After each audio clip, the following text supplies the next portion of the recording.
Apa kabar semua? Selamat datang kembali. Nah, hari ini kita bakal ngebahas sesuatu yang, menarik banget di bursa efek kita.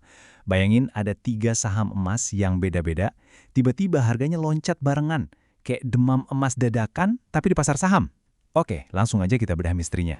Nah, ini kan jadi pertanyaan besar ya, kok bisa? Kenapa 3 perusahaan yang sama sekali beda, tiba-tiba harganya meroket di hari yang sama, di jam yang sama? Apa jangan-jangan ada tambang emas raksasa baru yang ditemuin? Atau harga emas dunia lagi gila-gilaan? Atau jangan-jangan ada sesuatu yang lain, sesuatu di balik layar yang kita nggak lihat? Yuk, kita cari tahu bareng-bareng. Jadi, coba kita putar waktu sedikit ke tanggal 16 Maret 2026. Hari itu, pasar saham kita tuh kayak disiram emas, beneran. Tiba-tiba aja ada 3 saham tambang emas yang jadi pusat perhatian. Semua investor, semua analis, matanya langsung ke sana. Ini bukan sekedar pergerakan biasa loh, ini aneh, ini anomali.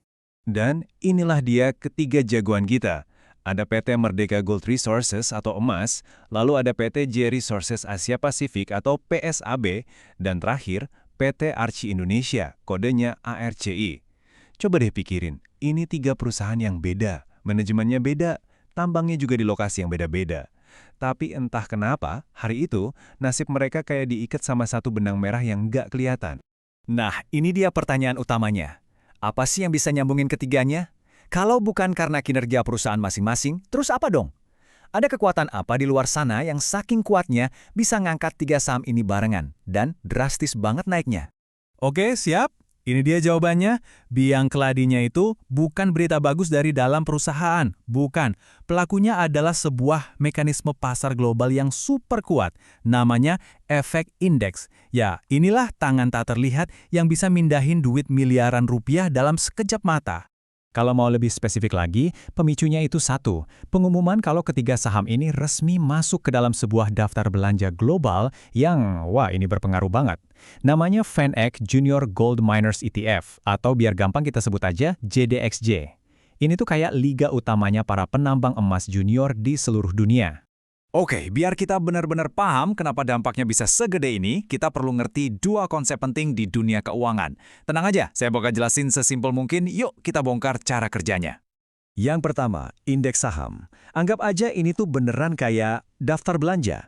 Daftar ini dibikin sama lembaga keuangan gede, isinya adalah kumpulan saham-saham pilihan dari seluruh dunia yang dianggap paling top untuk mewakili sektor tambang emas junior. Simpel kan? Nah, yang kedua, ada yang namanya ETF. Kalau indeks tadi itu daftar belanjanya, nah ETF ini anggap aja robot belanja raksasanya. Tugas robot ini cuma satu, dia wajib beli semua saham yang ada di daftar belanja GDXJ tadi.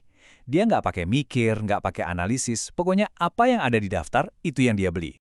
Jadi, ngerti kan sekarang alurnya? Begitu perusahaan kayak EMAS, PSAB, atau Archie namanya masuk ke daftar belanja GDXJ, semua robot belanja ETF di seluruh dunia yang ngikutin indeks ini, dan mereka itu ngelola dana miliaran dolar loh, langsung bergerak.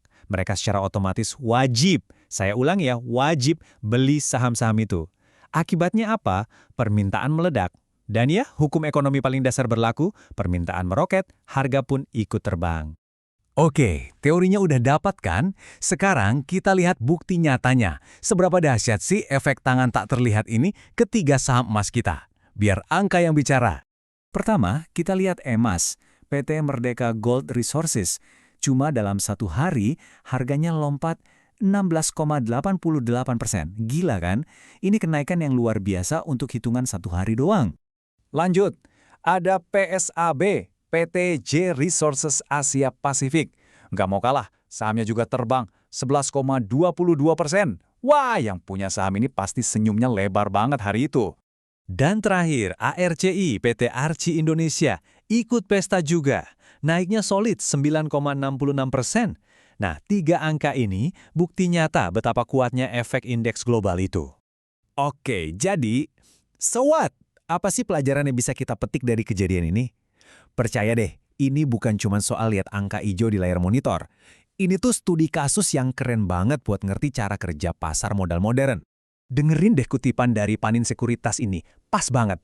Intinya, masuknya saham kita ke indeks global itu bisa memicu aliran dana masuk alias inflow dari para robot belanja, ETF, dan dana-dana global lainnya. Ini jadi pengingat penting buat kita semua. Harga saham itu naiknya nggak melulu karena laba perusahaan lagi bagus. Ada faktor teknis kayak gini yang dalam waktu singkat efeknya bisa jauh lebih kuat. Dan satu lagi yang perlu dicatat, proses kayak gini tuh rutin, ada jadwalnya. Pengumumannya kan tanggal 16 Maret. Nah, eksekusi pembelian besar-besarannya sama ETF itu baru di tanggal 20 Maret. Dan yang paling penting buat kita pantau, review berikutnya itu udah ada jadwalnya, 11 September. Nah, ini yang bikin kita semua jadi mikir kan? Kalau proses reviewnya rutin, artinya para investor dan analis sekarang pasti lagi nebak-nebak. Kira-kira perusahaan Indonesia mana lagi nih yang bakal dapat tiket emas buat masuk ke daftar belanja keren ini selanjutnya? Misteri hari ini sih udah kita pecahin, tapi perburuan untuk tiket emas berikutnya baru aja dimulai.